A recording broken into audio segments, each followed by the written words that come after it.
Season 5, Episode 22 of the Decoded Podcast. Chris, how's it going?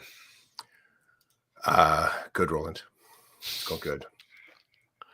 Can I leap in first, just with a thing? I want to say no, just to Okay. see your reaction, but Okay. that's This is the risk, eh? okay. This is the risk of not having anything scheduled.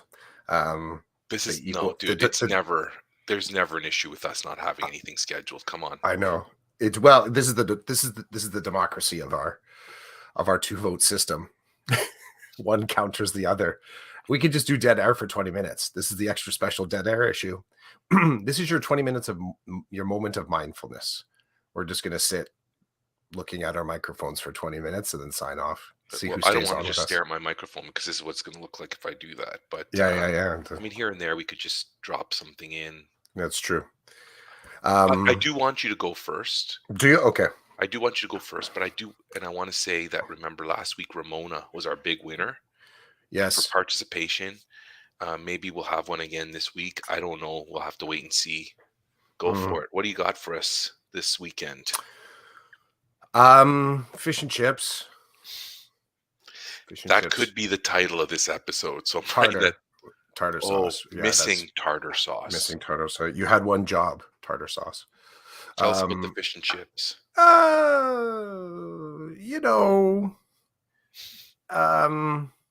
guess it's the sour grapes kind of a story. You know what you should do. Go to your local favorite to get the fish and chips you're looking for. You get it in your head.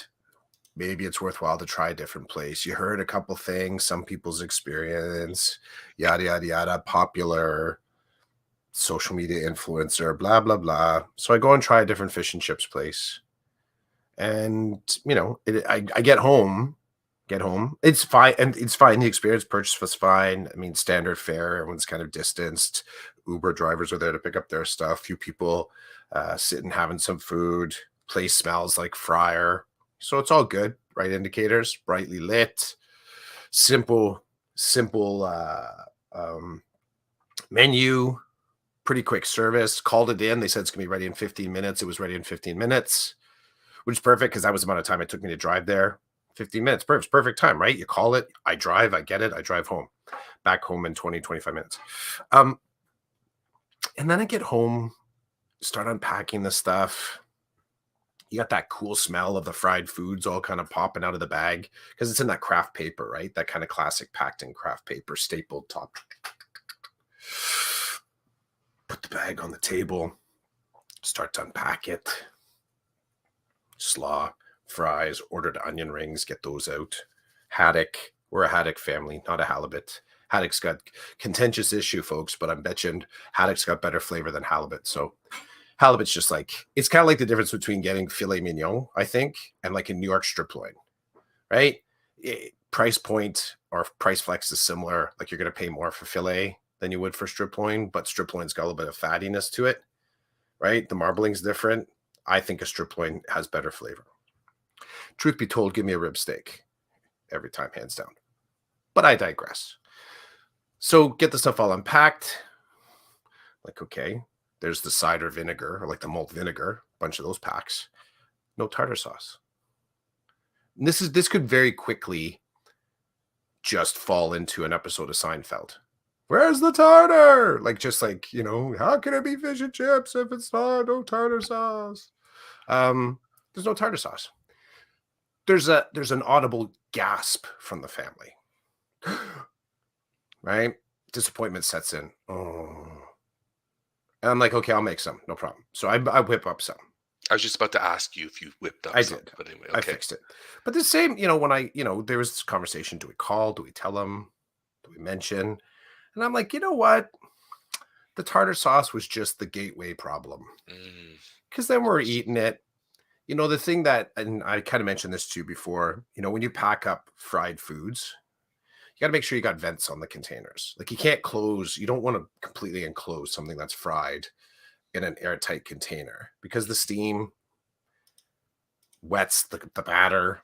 And then it's like we're eating sort of like fish flavored donuts, which, you know what? I will say their flavor profile is excellent. Like the flavors there were good. But fried foods have to crack on texture too, right? You need the crispiness. You gotta have the crispiness. So yeah, the fresh cut fries were good. I like fresh cut fries, eh? When you open up the thing and like the fries are kind of like all different colors because like they kind of cook at slightly different rates. There's still some skin on some. They taste different, right? I like that. Onion rings, flavor was good, but you take a bite out of it, the crisp disappears really quick, and then you get that battery paste, right? Like paste. And the fish, again, they packed it too tight. So the tartar sauce was just the beginning of the issue.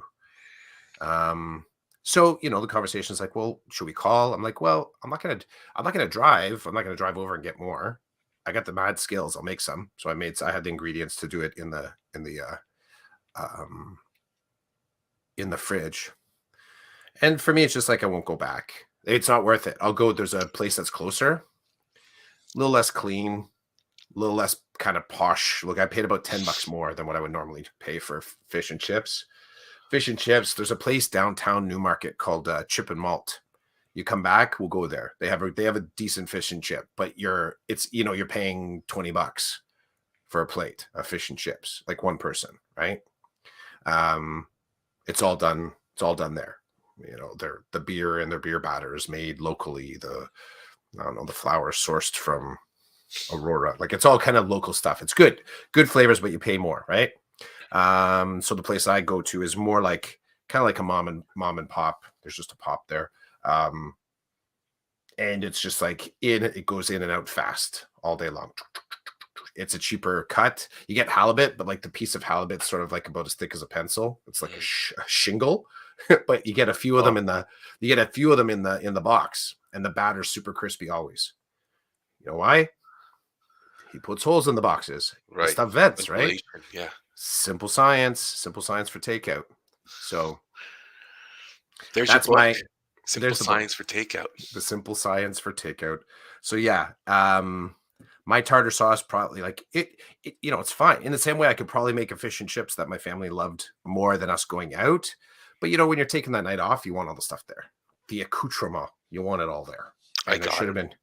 And who drops in cider vinegar or malt vinegar, or whatever, and not tartar sauce? They obviously had, right? Yeah. And so I'll put this into oversight. I'll take this in the end as oversight.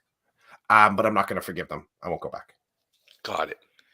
And I do think it's a big deal. One chance. It's a big. Well, the tartar sauce. Come on, fish and chips. That's like I can't imagine what happened for you to not get the tartar sauce with your fish and chips, because it's part of the Trinity, right? You got the fish, you got the chips, you got the tartar sauce. Yeah, fish, like that is what they do. So I feel bad for you. I feel bad for you because that sucks. There's nothing worse than, okay, there are some places I go to where I order dinner for the family, and I literally don't leave until I open the bags and look to see if everything's in there, because I've lost complete trust. I don't even want to go back, but the family really likes the food. I'm not going to tell the place, but they're like, let's get this tonight. I'm like, I hate going there. And they're like, why? Because they always mess up our order. And then I look like a doofus opening the bags and complaining. But here I am paying like $60, and I'm the one who feels bad. It's horrible. I hate the feeling. So I totally get where you're coming from. I would love to let's lay something good on top of this garbage sandwich. Okay. Let's talk a little bit about how you and I were communicating last night as you were going to get your fish and chips, and or when you were driving home, because I think there was some fun going on there with you and I communicating, and I'd love to talk a little bit about that. So we've mentioned it. I feel like this has kind of popped up in different ways in the past. I think one of the things that you and I got used to really quickly in sort of navigating our long distance friendship was that conversations don't have to be encapsulated in one space. Like they don't have to just be kind of like on one platform or one space. Um, and it's funny. Tell me if you ever had this moment, like where you sort of see me post something and you say to yourself, like you almost start to like sort of respond to it. And you're like, I don't need to. I've been talking to the guy all day. I'm just gonna let that ride. Like you just kind of read it and sort of move on.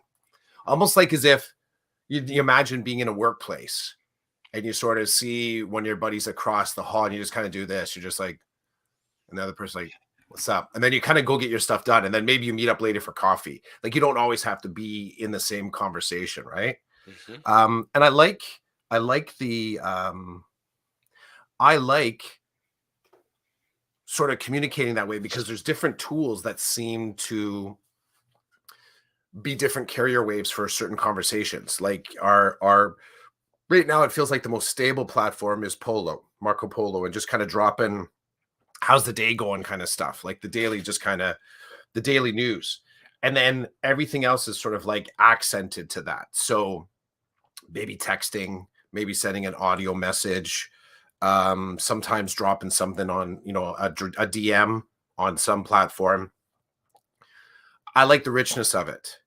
And I like that at the heart of it is pursuing the conversation, and that both of us have, the capability, the privilege, the tools, the time to kind of explore those places and just kind of keep the conversation going. Um, and I like also how the different tools express different elements of our personality. Like we we can sort of maybe start a conversation in texting, but then it jumps over to Polo, and then it's like, okay, it's not on Polo anymore. We're sending an audio back and forth, and then maybe that conversation pops up in our podcast at the end of the week. So it kind of reinforces just like this multimodal way that you and I have gotten used to communicating. Um, if I were to make it, I'll drop one sort of like thing on the end of this. It's the I feel like it's always about where the sender wants to put the information. So even if a conversation is started by somebody, so wherever you start it, there's no assurance necessarily that the responder's going to stay in your lane. Hmm. And I shared with you as I was driving yesterday when you dropped that message where I was sort of going to get the fish and chips. And I thought to myself, I wonder if the guy's going to post something over on Polo and just kind of wait. And so I'm like, I got to go check. Maybe he'll post something there. Like I had a moment of fracturing, even though we were sort of talking via text. I Hmm. thought it'd be hilarious if he like posted over there and like 20 minutes from now, as I'm wondering why didn't he respond? And I'm walking back to the car. I'm like, that son of a gun. He posted over on Polo a response to my question or my statement via text. And I like that. It made a little bit like a scavenger hunt. There was a funny element. You gamified our conversation for a second. So I like it. I like the flow. I like that we were just able to use what we basically were communicating with each other using what would work on our end. So it started with you on Polo, then I responded to you via text, Mhm. and then you responded orally via audio. Audio reply, yeah. Yeah, and it was just a moment of wow, this is cool. This is cool. Like we are communicating. We're not even communicating using the same tool, but we're communicating. It had a universal translator kind of a feel to it. Like I wonder if, basically the message was getting across. Your yeah, message was getting to me, my message was getting to you. again, And the conversation carried, right? you're The right. And conversation made it. if an outsider was looking in, they'd be like, "What is Where'd going they on go? here?" Yeah. Yeah, where'd they go? It's like, oh, they just kind of moved over to another platform for a second. Oh, they're back. They're back. Okay. Imagine if we did that with our podcast. If we just played around with it like that, I It's guess. yeah, it's the decoded scavenger hunt. They got to try and find us. Where are they posting from today? Let me pull Well, up my. reminds me that I want to talk to you more about Twitter Spaces Okay, because I let's do think it. we should do something sooner rather than later Okay. using that tool. Hmm. I've been enjoying it a lot lately, and it could be like, you know, how the one time we did our decoded episode 12.5 where we were gaming, Yeah, but we yeah. recorded it. I think we should do something like that with Twitter Spaces. the Okay. Decoded podcast where people actually come in and we have a topic planned and we talk about the topic and go from there. Let's do it next week. Do we want to do it instead of this or do we want to do a point five? You get what I'm saying? Like, do you still want to do what we traditionally do on Saturday mornings and then sometime between Saturday mornings we do the Twitter space? I say we do spaces instead. And Oh, then just because can we, the thing to find out that would be good would be whether or not we can grab the audio and then post the audio up afterwards. that's a good question. You know what I mean? Because I think you can record them. I think I've seen people say they record them. You can record them for sure. You can record them. So if we can, even if we can't, even if we can't, no, we got to be able to record them because I think I've seen people have like they have actually recorded the thing. So I think it's just a matter of kind of figuring that out a little bit. What do you think? I'm open. Okay. Yeah, me too. I'm good with giving it a shot. Um yeah, that's cool. So would we sort of try and would we do anything to kind of advertise for it or we would just drop it just well, I guess we're kind of I guess if anybody's listening, we're kind of advertising it now. Kind of a little bit. Oh, I think if we've got a topic, a broad topic, we should advertise it. Okay. That's what I think. And I wonder what kind of people we'll get. I don't Because know. sometimes I jump into spaces, like they're advertised on my phone at the top of the app, and I'll just jump in to listen. It'll be a Mhm. topic I know nothing about or have no business in that room. And I just look around and I wonder, who are these people? And do they actually are they like me? Are they just floating in and out? Or do they know what they're talking about? Like, it's very interesting. Hmm. Yeah, I'm down for that. Let's give it a try next week and see what happens. Okay, cool. Season 6, all on Twitter Spaces. So I no video then. That'll be a no, little bit that'll be different, eh? No video for our feed. that's making me sad already. But People that getting used to seeing our happy faces on Saturday morning. But you know what's interesting? You know, when we go now, I'm not saying we have to do this, but when we go on vacations and stuff, and we don't Mhm. have access to the audio video like we have here, maybe at those times too, if we want to continue doing decoded, it could be a space because Mhm. I could always sit on a beach with my phone and just talk. You know what I mean? Yep. I do. Imagine though if I was on the beach with my laptop and a nice mic and an external camera, just doing a podcast from a beach as I'm sitting in my chair and my family's just doing their beach thing. That would be funny. But I'm not usually at the beach at 8:30 in the morning on a Saturday. I'm just not here. That would Mhm. be funny if we did a beach episode. We can. I'm up for I'm up for giving anything. Yeah, I'm up for giving anything a try just to see how it kind of floats. I'm not it's just another way to kind of go see if people are willing to go kind of portable with our conversations, right? You know what? I think people will jump in. They just won't be the people I'm finding. And again, I do not know much about these Twitter spaces, but I'm finding that people just jump in. They don't know what it is. They're not sure what's going on. Like I walk into these rooms Mhm. and there's like a I've never gone into a Twitter space with like only 3 people in it. There's always a lot of people. I think it's the curiosity. It's looking to maybe engage in conversation around certain things. Like I don't know what to tell you. It just seems weird. So if we only had 3 people in the room, I'd be surprised in that I've never gone into a room with 3 people type of thing. That's all I'm saying. It's got me thinking about like ed camps, Ed right? camps. Yeah. How ed camps kind of roll and you can just kind of walk up to a group and join their conversation and there's people there that there's people in that group that are all familiar. You know it. You can tell by their body language. They laugh quick at each other's stuff. And then you can tell the people that are like the a little bit of the outliers. They're not a part of the group. They just thought they would come and check it out too.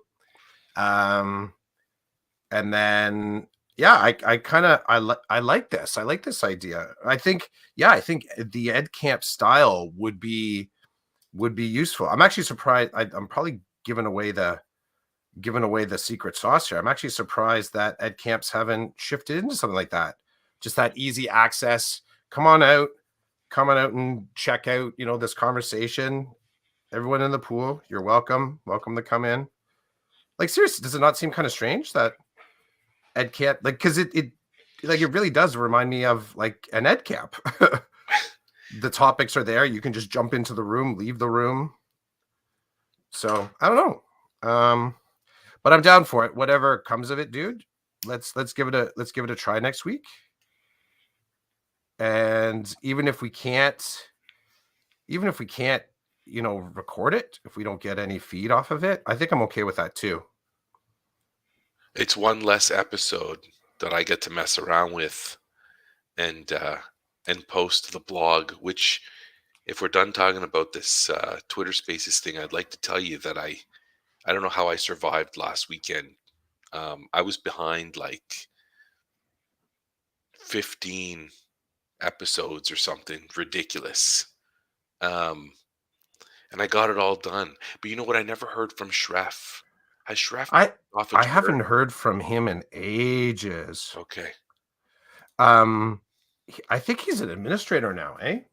I believe he is, and I know he was doing some stuff like with like carpentry, like working with wood and stuff too. He started like a video channel about that stuff. Like I know he was into other things. He was moving in a different direction, which is totally cool. Uh, Mm-hmm. oh, the last time he posted on Twitter was February the 25th. Yesterday, his Wordle. So he's out there. He's out there, but he's not responding to me. Hmm. I wonder what's going on Hmm. with Shref. He was doing stuff with what's that dude's name? Mike. Mike? Yeah, Mike, but I don't remember the last name with the on education podcast. Uh, Mike Washburn. Yeah, Mike Washburn. Yeah, they were doing something. They were doing something. I remember. Yeah. Yeah, I wonder what's Shref up to? What's Shref up to? Um, so I'm good. Okay, so are we done? We're done with the Twitter Spaces. We'll give it a shot, market it, see what happens. Sure. Okay. Um, you want to talk a little bit about the positive feedback, the good feel stuff? Is that a shareable thing? I think it is. The thing that Uh, happened to me yesterday? yeah. Awesome. I'm happy to selfishly talk about being told that I made a positive difference in somebody's life. Do it. Lead us. Lead us. So, as a teacher, I know many teachers who have had students connect with them via email or come back and visit the school and say positive things about their experience in that teacher's class. I've never been one to have that happen to me the same way that it happens to other people. And at first, it kind of made me sad, but it doesn't make me sad anymore because it's not it's not the main focus of the work that I do, that I have people do that to me. But I've also grown as a person, right? I've grown more mature. I think some people would disagree. I've grown more mature in my approach and my thinking around the work that I do and who I am and what I'm about. So I'm more secure with myself. And yesterday, I was at a high school, local high school, and I was there to do my work as re-engagement teacher. But I was also invited to stay and listen to a panel of speakers talk about equity, diversity, inclusion, to end Black History Month at this school. It was like their culminating activity to bring it to a close. And it was in the cafeteria. I was telling you this before the podcast. It was pretty funny that so I come into the cafeteria and I sit down, and these kids and classes were invited, certain classes were invited to come in and be part of the audience. And so kids are walking in, they're kind of looking at me like, who's this dude? Like he's sitting where we want to sit kind of thing. But anyway, and this one student was eyeballing me the whole time. And I'm kind of like, who is this kid and why is she staring at me? And I kind of recognized the kid, but I kind of didn't. And I'll explain why in a minute. And everybody's wearing a mask, right? So you're not really Mhm. sure if you know that person or not. So the kid sits down and I don't see them anymore and I'm just doing my thing. And then after the panel, it was over, the kids were going back to class. This student came up to me and said, "Mr. C, is it you?" And I'm like, "Yeah, it's me." And I hold up like my badge where I'm not wearing a mask and my name's on it. I'm like, "Yeah, it's me." She goes, "Do you remember me?" She goes, she was like asking a lot of questions really quick. She's like, "Do you remember me? Did you teach in Cambridge? Where'd you teach in Cambridge?" I'm like, "Yes, I remember you. I taught you at such and such school." She's like, "Oh my God, I when I saw you, I knew it was you." And I texted my mom. I said, "I think Mr. C's here. I'm gonna check after the presentation." And in the presentation, the three panelists had talked about at one point or another, they talked about a teacher who made a positive difference in their life. And one of the speakers in particular talked about a teacher that he remembered to this day and what that teacher did for him and how that teacher helped him and why he remembers that teacher to this day as like a an important person in his life. Mhm. And she said to me, she's like, "You're that teacher for me." And I was like, "What?" She goes, "The teachers that they're talking about, you're that teacher for me. You always have been." And I'm like, "I taught you in grade 1." And she goes, "Yeah, I'm in grade 12 now." And I said, how you've had, because here's the thing I didn't tell you in the on-ramp. I always joke with kids when kids say to me, "You're the best, Mr. C. I love being in your class." I'm like, "Okay, that's awesome, but you're gonna have about 10 more of those teachers, right?" Like, I'm the first one that maybe you're saying is the best, or I'm the third one, but you're gonna have more of those. So thanks for letting me know. It's just a moment in time. It's good. I'm glad that we're good, but you're gonna have, you know, you're gonna have many more of "you're the teacher for me."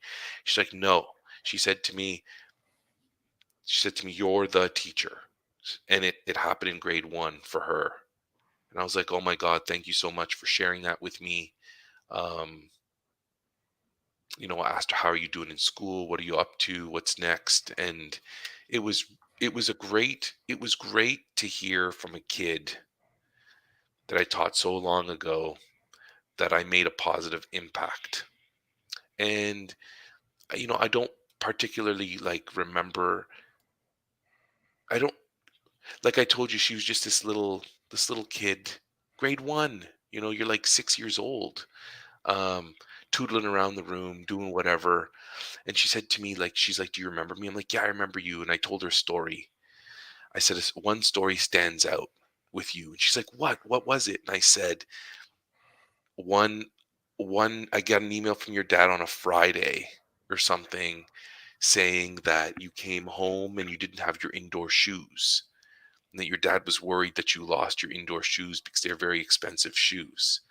So I responded to your dad and I said, "Don't worry, we'll find them." And then I said, the Monday morning came, and I said, "You and I were in the hallway for like a good 10 minutes looking for those shoes." And she's laughing. She goes, "Why do you remember that?" And I'm like, because it was just one of those moments of like certain things happen along the way with certain kids and it gets stuck in your mind. And for me and you, it was the expensive shoes. And I thought it was funny that your parents bought you a 6-year old like $80 shoes. Like, if you can imagine $80 for like this The much mini shoe the mini is, Nikes, they were actually Pumas, because I Pumas, remember yeah. that too. They were white Pumas. And this is the thing about this kid. She always had a sense of humor. She's dying laughing. Like, she's literally falling over laughing, which makes me feel good because she's feeling good. So it's like, it's fun, right? Mhm. Anyway, so I tell her the story, and I'm like, "We found your shoes." And I was like, "I wasn't gonna teach that day until we found your shoes." That's just the mindset I was in when your dad was like livid, "Where are my kids' shoes?" So it ended there, and she's like, "Okay, well, I'll see you around. You're gonna be around, right?" And I'm like, "Yeah, I'm supposed to be here all year, so I'll see you tootling in the hallways." And it was just a great way to end my time that day. And I told you before that I think the universe was setting me up for it, because when I Mhm. was in the building yesterday, I hadn't been in the building in a while just because of my schedule, but I was running into kids that I had taught at the elementary school down the street that I worked at, and over a span of years. So in literally every 5 minutes, every 10 minutes, a kid walks by that I taught, or a kid walks by that I recognize from the school where I taught, right? It's Mr. C. It's Mr. C. Um, and those were the days of the 3D printer and like the Ozabots and all that stuff. So the kids remember that about me. They're like, "You're the guy that had the printer." Um, and then we engage in conversation. And some of these kids do not look the same Mm. as they did in grade, 4, 5, 6, 7, and 8. They don't look like that anymore. They look completely different, and they act different. Um, so anyway, there's my feel good story. It was nice. I didn't need it because I've gotten over wanting that. I don't look for it. I don't need it. I don't want it. But to have it come out like that is awesome.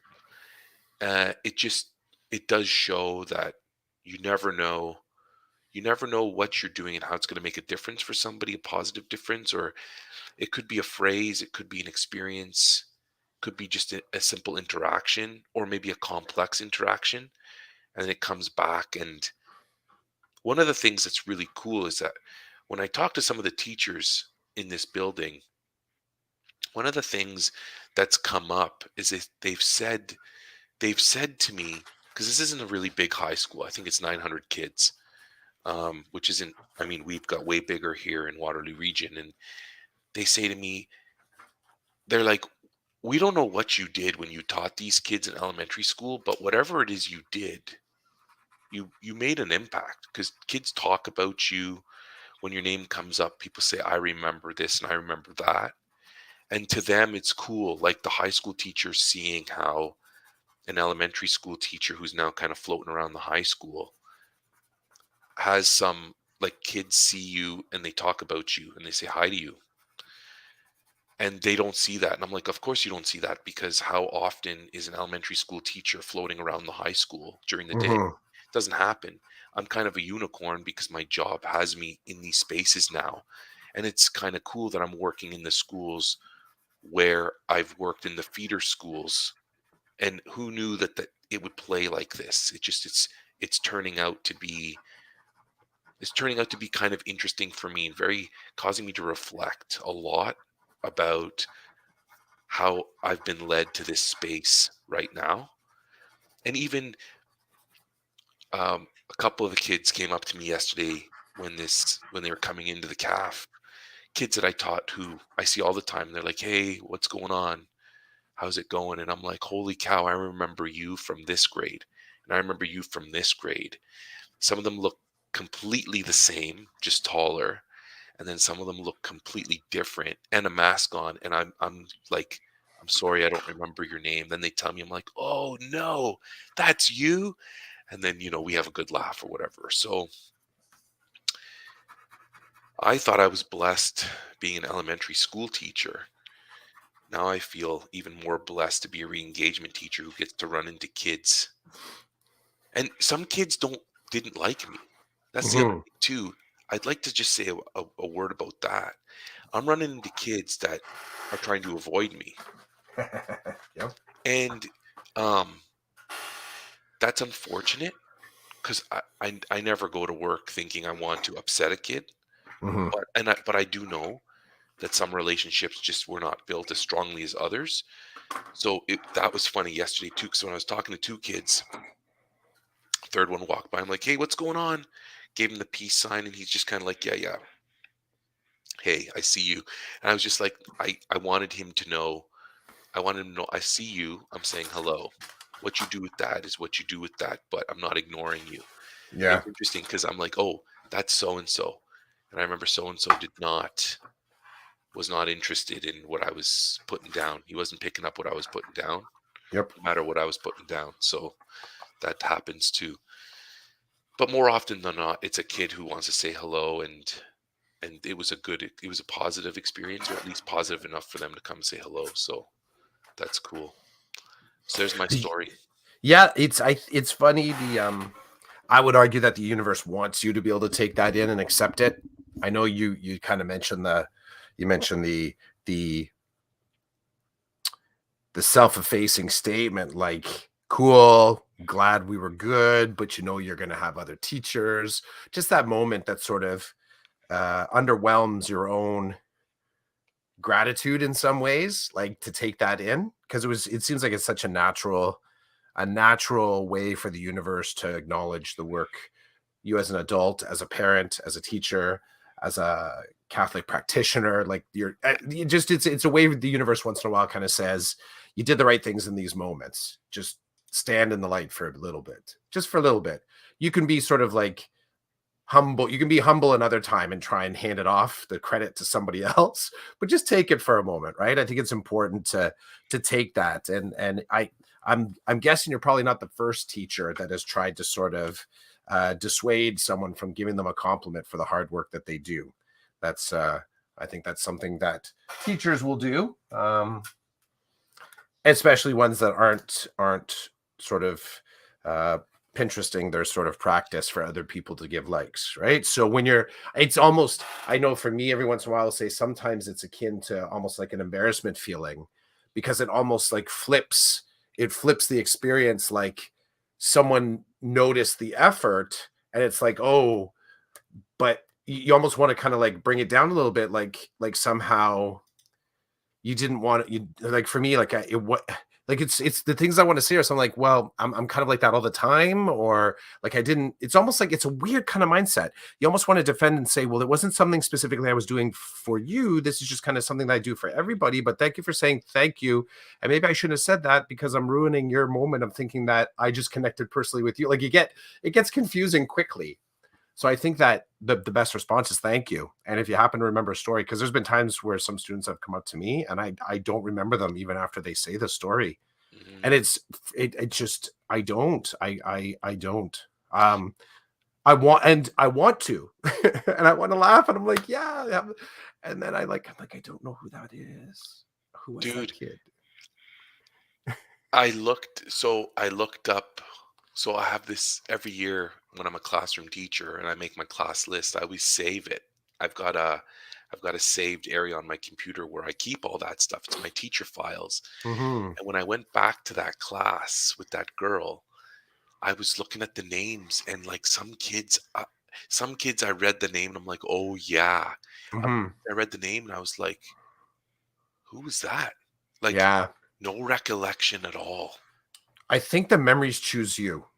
I think that's how I think we want to try and recall, but it's like the memories choose to resurface. They sort of, it's almost like the moments and the connections choose to resurface. Because I have had kids that have recounted things, and I'm like, obviously I was there. They're recounting things. Like I had a student one time that talked about they weren't really into hospitality and cooking. So it was way back in the day, like a decade ago. They weren't really into it, but it was a game changer. What I used to do is I used to take the students. So we had Aramark. I don't know what it's basically, it's a big cafeteria company here Right. in my region. I've So heard of I it. would, yeah, it's a big conglomerate. Um, and because I was teaching out of a converted home economics classroom, I could give them the skills, but I couldn't give them the feel of being in a real kitchen. Like we could kind of pretend up to a point. We had our jackets, we had our aprons, we had our stations. I give them the frameworks and the brigade system, but there is something transformational about standing in what would be a commercial kitchen, like being able to go into a restaurant kitchen, right? I remember how mind blown when I was still at Baton Rouge back in the day, and my dad just worked down the street for the Bank of Nova Scotia on King Street, and he used to love coming in for lunch because he would walk up the street, he'd come in, it's like, hey, how's it going? And like some of the staff knew him, and like I'd bring him into the kitchen. He'd get to go back in the kitchen, get the kitchen. So it's almost like you're in a space that's like there's secrets here. This is a space that people don't get to see. So the students, I wanted to give them a little taste of that because I think there was something that I just understood about, the more real you can make the learning, and not in a artificial way. It actually, like, it's not virtual reality. You actually get to go stand in what would be a commercial kitchen. I used to take them down to the cafeteria kitchen because they had the big stoves and the hood vents and the walk-in freezer and the walk-in cooler, and they had all the equipment that you would find in a commercial kitchen. And some of the kids were like, yeah, whatever. But some of the other kids are like, I get to go behind the counter. Like, I could stand behind the counter and see the deep fryer. I'm like, yeah, you look, there's the cash register. You can see how the food has to make it down through the steam tables. We talked about safety and sanitation. Like, was able to do a whole, like, field trip just by going downstairs to the cafeteria kitchen. And I had a great relationship with the lead there. And she's like, yeah, for sure, come on in. She would let, a couple kids at a time come behind and see the things. So it was really cool. And this particular student who never, it didn't seem to me, had sort of connected, came back and visited, said, yeah, that was the moment. You were in it. It was funny because it actually wasn't about me. It was just the moment in class. But I remembered, because I didn't remember doing the particular thing with this kid. But this kid so clearly said, yeah, and you made the joke about the convection oven. And then remember, you put so-and-so in the walk-in freezer, and you talked about the safety, because there's safety elements with walk-in freezers that you can actually remove the handle so you wouldn't get trapped in it. So I told them about that because I was trying to give them some real life too if they get a job in a kitchen, right? Like these are the things. I'm giving them the map of the job. And they said as soon as I got to go behind there, everything changed. It was just, there was something more to it. I was like, wow. And they weren't directly attributing it to anything. Like, they weren't crediting me, but they were sort of saying it happened while you were there and you set it up. They were crediting just that moment in the field trip. So it's funny. And they gave me all the details. They talked about, yeah, so-and-so was standing with me. I'm like, I don't remember that moment. They're like, yeah. And then you said to that. I'm like, I don't. So I really do feel like the memories pick us. The memories choose to remember us. And then we kind of recall through it. And it's funny, I have a vague remembering just of doing that, but that's because I did it with all the sections. It was part of the on-ramp to the class. We'd go down to the CAF. We'd do a field trip, in-house field trip. So I like that. Just quick add on to that. One of the students in that class, I mentioned this in the on-ramp, reached out to me recently on my writing blog. It showed up and I had to stop for a second. I'm like, the name, it's like bouncing. And then I get to the last sentence and I'm like, now I remember you. Now that's the part that wants to remember me in the moment, right? That's the part that brings me into the memory. And it was when the student said, I didn't do any work for you at all, and I never got the credit, but it was one of the spaces that I felt kind of comfortable. And it was a cool space to be in, even though I didn't do the work. Students said, and I still don't regret it. They're off and going into social work or anthropology, something. They've moved on with their life. This moment was formative, but it wasn't summative, right? Which is I think it's a funny thing when we look at these moments and you go back and you look at your list of kids and whether or not you sort of can say the moment in time was formative or summative, right? I don't like it when my colleagues make it summative. But I can see the discomfort that some colleagues have when it's not summative because they want to be the change in the kids' world. Yeah. And in another podcast we talked about before, how, to just be the best possible, like, signpost, clearest, most brightly lit, the most simple language on it. Here's where you're at.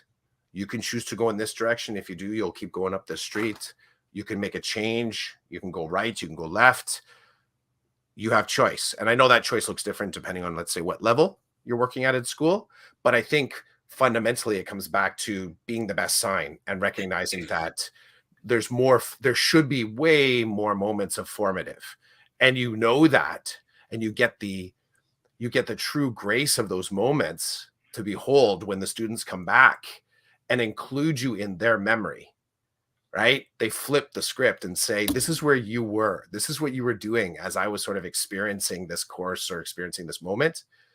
And they'll say, were you a supporting role or were you, like, one of the leads? I like being the supporting role. I always think I appreciate it more when they say, "Yeah, I love it because you did this thing, but then I worked on this thing with this other kid," and they sort of spend more time talking about the thing that they did with the other kid. That's where I feel like I was successful.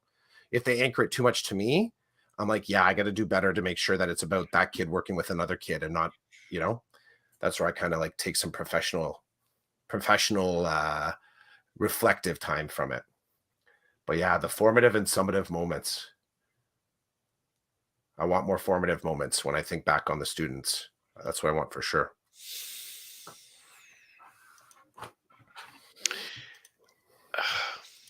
Anybody listening in this week? We have one person who's Yeah. listening in. Are they I saying anything? They have not said anything. Say hello wherever you're there. Say hello. We want to say hello. We do. Um, I wanted to say something about, I don't know how many times in a classroom I've said to a kid, I don't want to be the guy you remember as the one who limited you, Mm-hmm. but your behavior is causing me to limit you. Mm-hmm. So I'll never, there have been times I'm working with a kid and I'm making notes or whatever. And I'm like, no, you're not going to do that. You're not doing that. Oh, the one person that was here is gone now. You scared them away. I kind of had a feeling the minute you said that, they're like, yeah, I'm out. Well, I'm making notes. I'm like, no, you're not going to do that. And they're like, but I'm like, no, listen to me. You're going to grow up one day and you're going to blame me for you not being able to do that, whatever that is. And I'm telling you up front that the reason why I'm limiting you is because of the choices you're currently making. So here you have an educator who, I don't want to put limits on kids. I want them to be able to do whatever it is they think they should do or need to do. But that only it's not a one-way street. I will permit you to do these things if you demonstrate that you can handle it. You're not yeah. demonstrating that right now. So I'm taking something away or not allowing you to move in a particular direction because of what you're showing me right now. Even though I'm the one who walks around telling you I will never hold you back, I'm currently holding you back because of the choices you're making. It's very interesting. They look at me like I'm nuts, and I'm like, I'm not nuts. I'm telling you, yeah, I am holding you back, and I'm doing it because you're not showing me that you can move forward in a safe way or an appropriate way or whatever it is, right? Um, the other day when I was supply teaching, I was working with a student that I taught last year who I had to limit here and there. And on this particular day, I let this student do whatever he needed to do. And the kids around me were staring at me like, what are you doing? Why are you giving this student such freedom? Mm-hmm.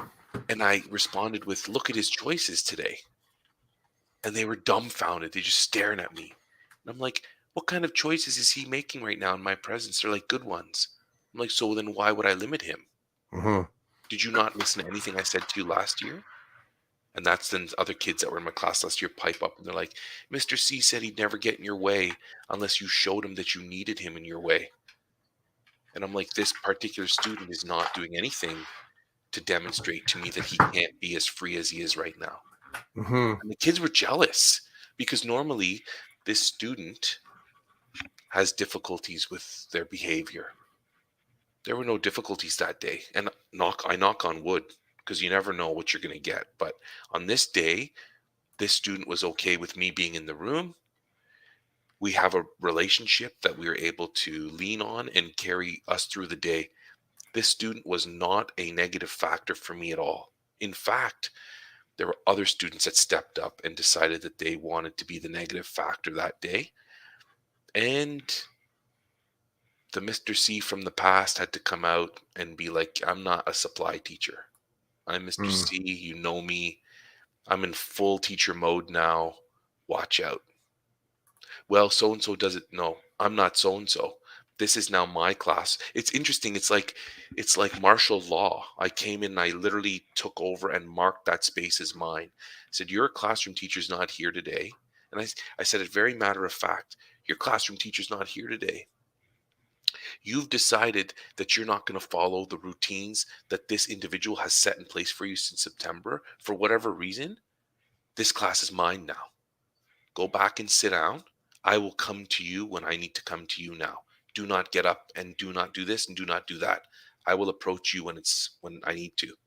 And then they're like, "Whoa." And I'm like, "Whoa, it's my room now. You Hmm. guys made it."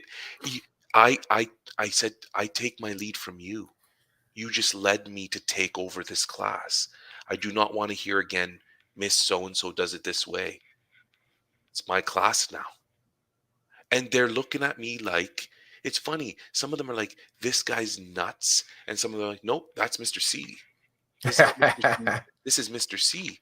He's not he's not a supply teacher today. You guys flipped him from, oh, here are the plans, and okay, it's time for word study. So show me?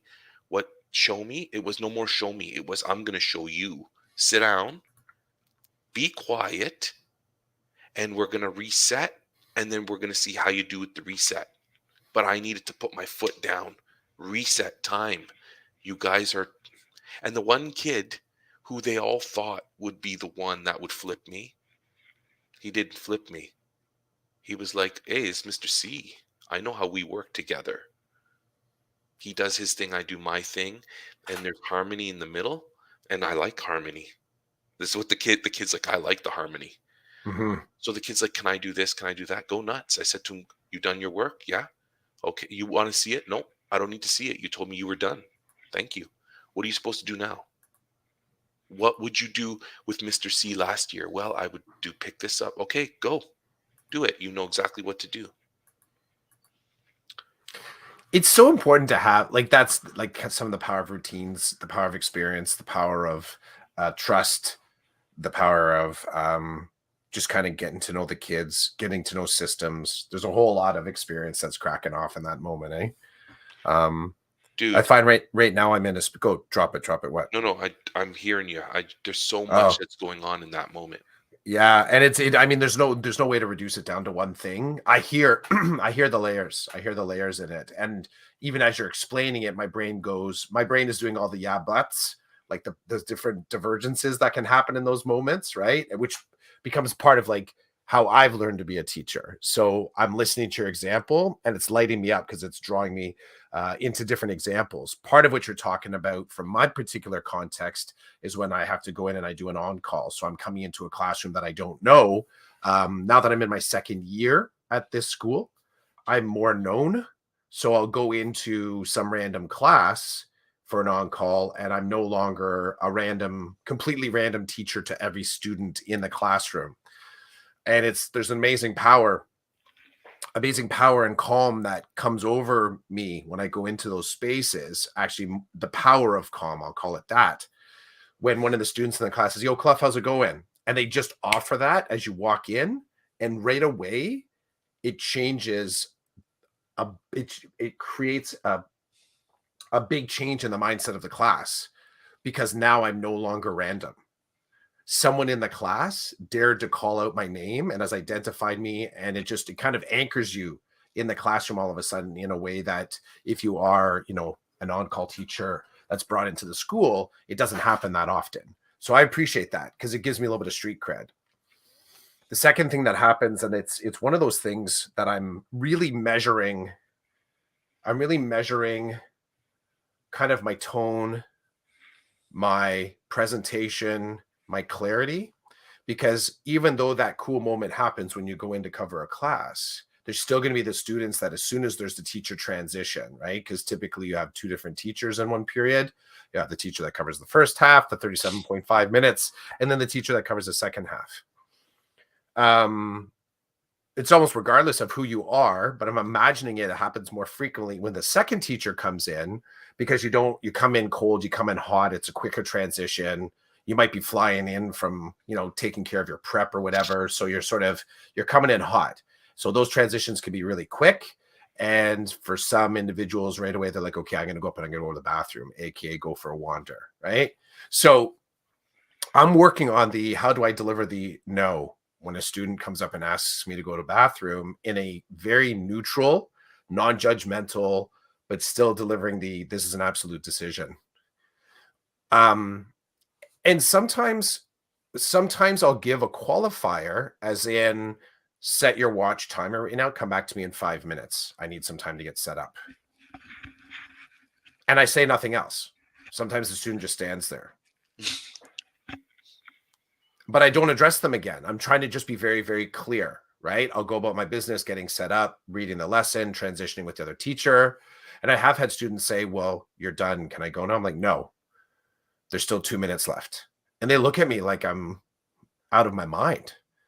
Because what I will do as soon as I tell a kid 5 minutes, I have the timer right on the face of my iWatch, my Apple Watch. I'll set the 5 minute timer because I also want to be the guy that when the 5 minutes is done, I will go up to the kid and I'm like, Jimmy, you can go to the bathroom now. Jimmy's back. Jimmy's back. And Jimmy will look at me like, who is this guy? I'm like, dude, I told you 5 minutes. It's now 5 minutes. I want to be the guy that gives that clarity, especially if I don't have relationship. I feel like that's what you got to trade, right? That's how you Super build it. clear. That's Yeah, it. The trust, you be super clear. It's not 5 minutes. And the first time you say the 5 minutes, they look at you like, yeah, whatever, a hole. You're not going to tell me in 5 minutes.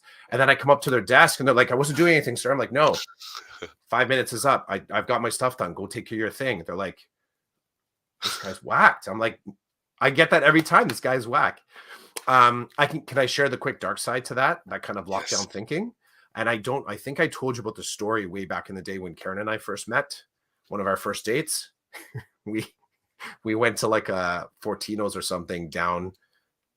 Is it down in like near Hamilton? There's the IKEA down there, down near Hamilton, somewhere down Okay. that way.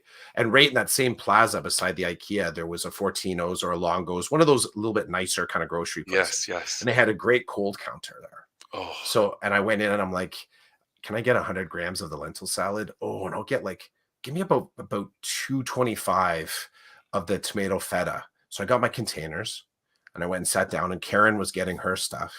She sits down and she goes, can I have some of the lentil salad? And I'm like, but I wanted 225 grams. I actually said that. I actually said that. And she told me afterwards, she's like, I thought that was it. That's it. But I had driven. She's like, but I was a ride home. But so I've been known to be like that kind of like absolute.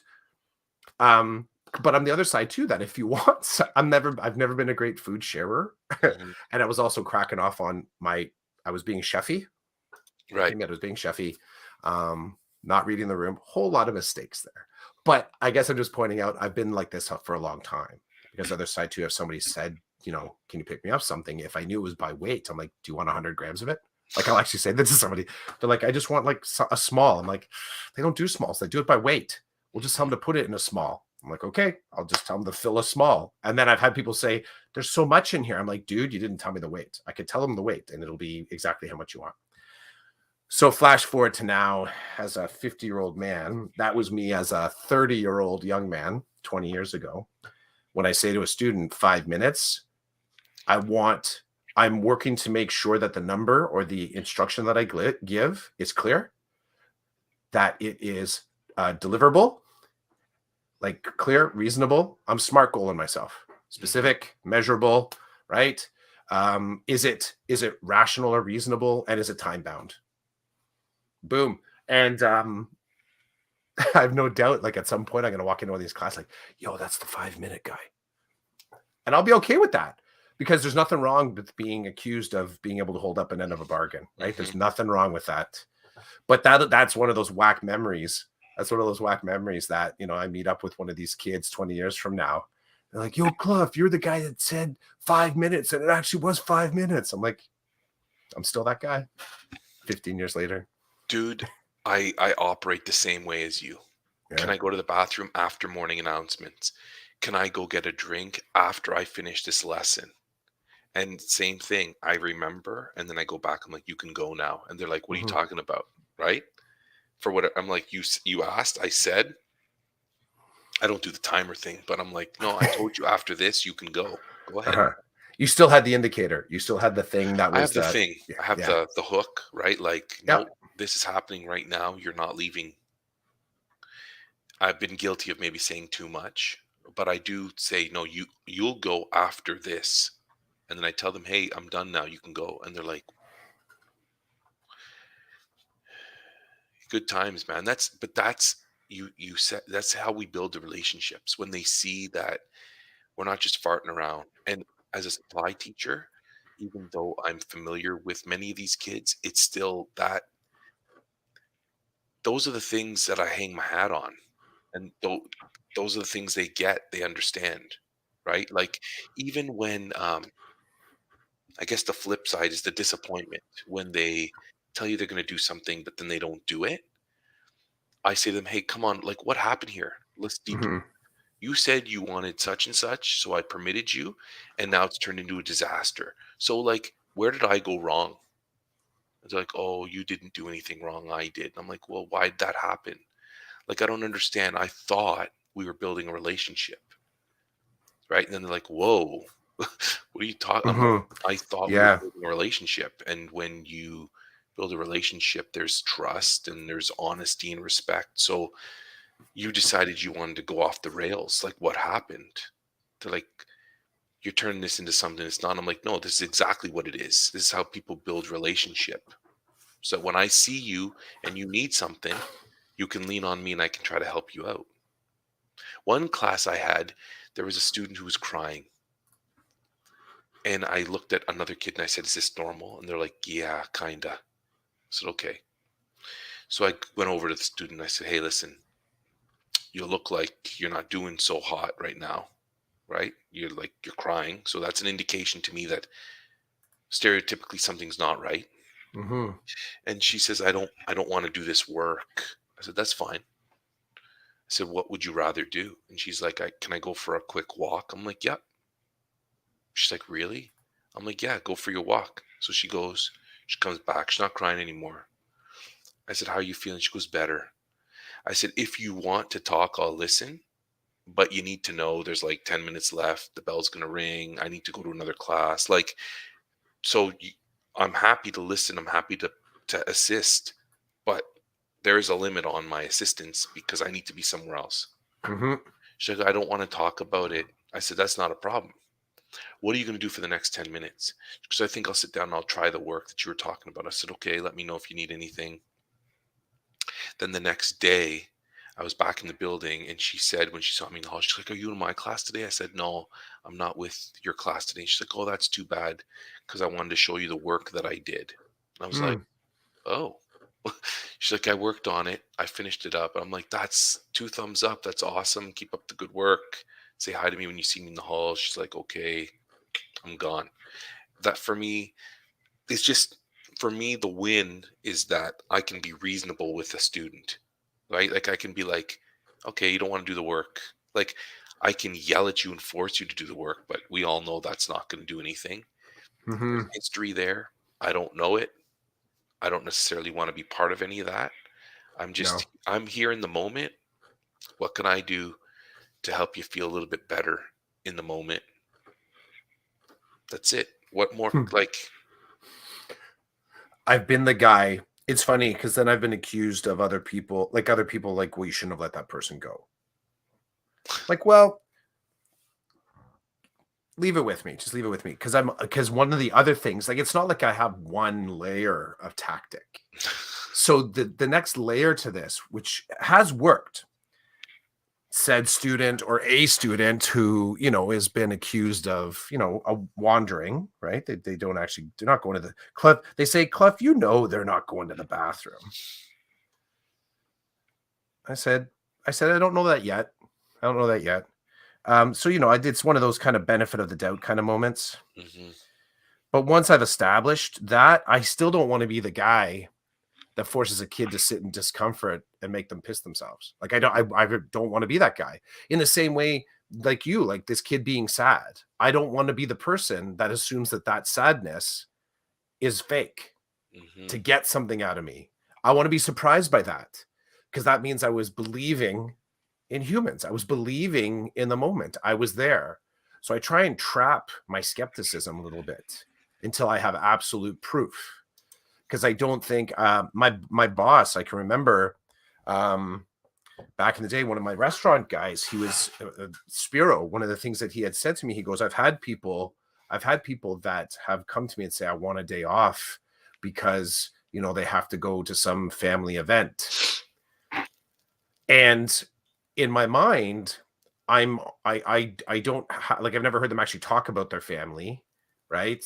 I know that there's some things going on in the city. I realize I don't have that clear of a relationship with the person, but I ultimately don't want to become the person that doesn't believe someone when they say they have a family event. Like, I don't want to nurture that skepticism. And I thought that's really powerful, especially in, the world of pirates and rogues, as we've talked about, right? And I've taken that with me, that there's, because it's not naivete. It is a kindness. It's a kindness, it's a calmness to hang on to the mindset and not become, we could say, jaded, but overly skeptical, because it reads in the moment and you could actually just be torch in a relationship. So students that will ask to go for a walk, if they don't come back, like, they tend to be longer than they should be for the bathroom, Mhm. then when I'm in the room the next time, what I hope to myself is that I can set the timer to tell them I'll get to 5 minutes. I still grab my 5 minutes. I might even say, give me 5 minutes, and I'll set the timer just to prime them and trigger them. And then when they ask to go to the bathroom, I'll set the timer right in front of them. I say, you got 5 minutes. Many of them come back in 5 minutes. It's just another way to talk about our relationship, right? I don't have to call them out and say, I know you wander, Mhm. but I can make them remember the deal that I held, and they'll feel like they can hold their deal too. And again, some of them don't, but again, that's my next tactic. And it's my response to someone saying, Clough, you're a softie. I'm like, no, I got more. There's more. There's another layer to this, right? And it's never so simple. And it's gaming. It's Mhm. gaming, right? But I'm changing the playing field. That's what I'm doing. I'm going to tilt the board in favor of something successful. But it was funny. I actually, me timing the kid, because the great thing about the watch is that right away they know exactly what I'm doing. Mm. Because as I'm walking up to them the other time, I'm pointing to my watch and I'm saying, my timer just went off. My timer just went off. And they see the face light up. 5 minutes, I set my timer. So go ahead, go to the bathroom. And they go.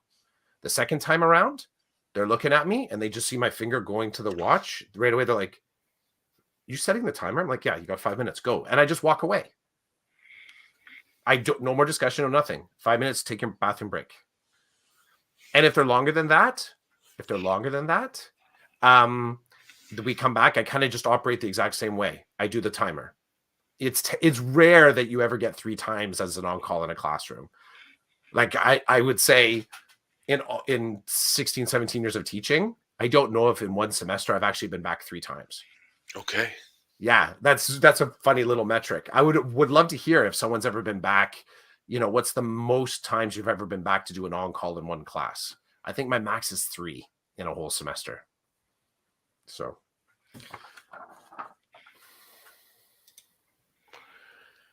You had one job, tartar sauce. Oh, it's the pack, the DCP tartar sauce pack.